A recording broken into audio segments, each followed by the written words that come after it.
Pretty much every state of the 50 states of America has a lemon law. Unfortunately, sometimes automobile manufacturers don't focus on the safety of the vehicle and instead focus on the safety of their own cash pocketbooks and net profits. For that reason, if your car is a defective lemon, you should really know about your legal rights. So in the following, I am going to tell you all about what you can get or win when you win a lemon law case. Some automobile manufacturers make a lot of money and are rich, and a lot of people hate the dealerships for taking their money and giving them a hunk of junk, the runaround, and a bunch of lies. But sadly enough, the lemon law is not designed to make you rich, and it is not intended to make you wealthy. Instead, the law is designed in a way that is supposed to put you in the position that you would have been if the vehicle had not been defective. It is supposed to make you whole. Even if you spent $60,000 or $70,000 on the car to fix up the car and spice it up, you still might not get that money back. It really depends. Even though the dealership might have lied to you, given you the runaround, and then failed to do their part. That's why it is important to give them the lemon drop down. By winning lemon law cases, consumers are really making the road a safer place for all drivers and pedestrians by making automobile manufacturers care more about consumer safety.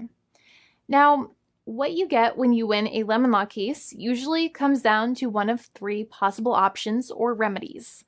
Option 1 is that they might provide you with a replacement vehicle.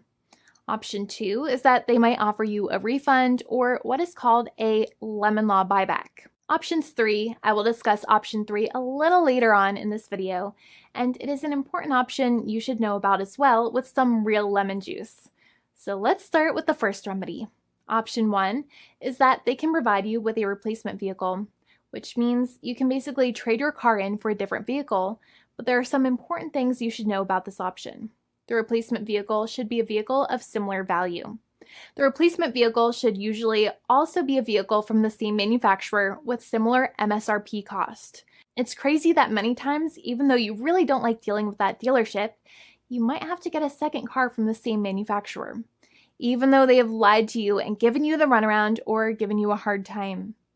But there is another option with this as well, because year after year, the cost of vehicles might go up and the new vehicle might cost more. That price jump can make it difficult to get a car with the same MSRP price. Even though your car was a lemon, you might still have to pay that extra cost for the new and now more expensive vehicle. Thankfully, there is option 2, which allows you to get a refund through a lemon law buyback. But one of the problems with a buyback is that sometimes you might have to have a trade-in vehicle, and you might have still been required to pay more money on that trade-in vehicle.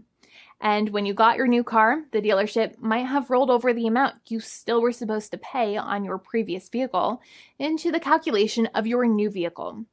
In other words, you might have been upside down on the finances of your new vehicle.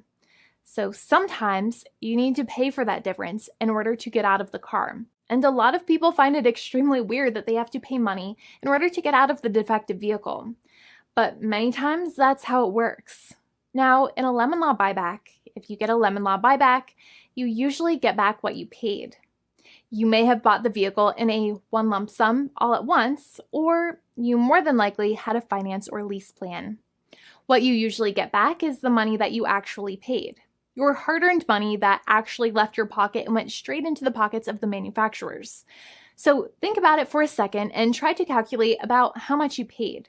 Think about the down payment and also add up all of the monthly payments that you have made for your car so far. It can add up to a lot of hard-earned money. In some cases, it can add up to $30,000 or more, but every case is different. Even though they accept that their vehicle is a lemon, many times the manufacturers still try to pinch pennies and also nickel and dime their customers. So they deduct certain fees during the negotiations, such as an offset for mileage for the portion of time that your vehicle did not have problems. Sometimes it is legal for manufacturers to deduct such things from the settlement you end up getting, but many times they may be doing so incorrectly or it might be taking away too much of your personal money. Having a powerful negotiator and experienced attorney by your side can be very helpful. In addition, most lawyers do not charge you out of your own pocket for their attorney's fees and court costs.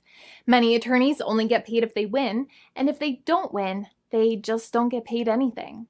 Lots of attorneys spend their own money on your case, and the attorney might never get the money back. But it may make sense for the lawyer to take that risk if you have a strong case. It reminds me of being a kid and selling lemonade and spending my piggy bank coins and quarters to make the lemonade, even though I was never sure if I would make my money back. But when I made amazing lemonade, everybody would want it. We would all be happier as a result. Option 3 is that sometimes a manufacturer might simply pay you a settlement in what is called a cash and keep procedure. That's when you keep the car, but you get paid some compensation for all of the headaches and defects the vehicle caused. Even if you don't have a clear lemon law case, the manufacturer might still make a good faith offer to settle the matter and get it off of their heads. In many situations, even though the settlement might be less than a full buyback of the vehicle, it might make sense for you to accept that offer depending on your goals. In addition, it's usually required that the problems happened while your car was under warranty or extended warranty. Even if you no longer have warranty, but your problems happened while your vehicle was under warranty, you might still have a case.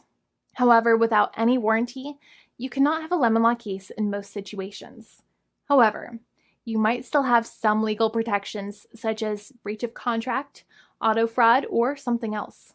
The founding attorney of the law firm, Jimmy and I, would love to speak to you. The consultation is completely free, and the team of lawyers can speak to you and review any documents you have for the vehicle, such as your vehicle purchase agreement and repair invoices. Call now for a completely complimentary and fully free consultation with an experienced lawyer.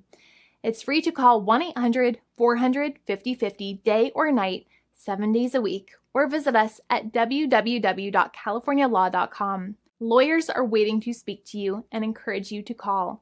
This video is not legal advice. I am not an attorney. I'm a paid spokesperson. Attorney Jimmy Hanai is a lawyer in the state of California and handles California lemon law cases. There are no guarantees. This legal advertisement is by lawyer Jimmy Hanai of CaliforniaLaw.com.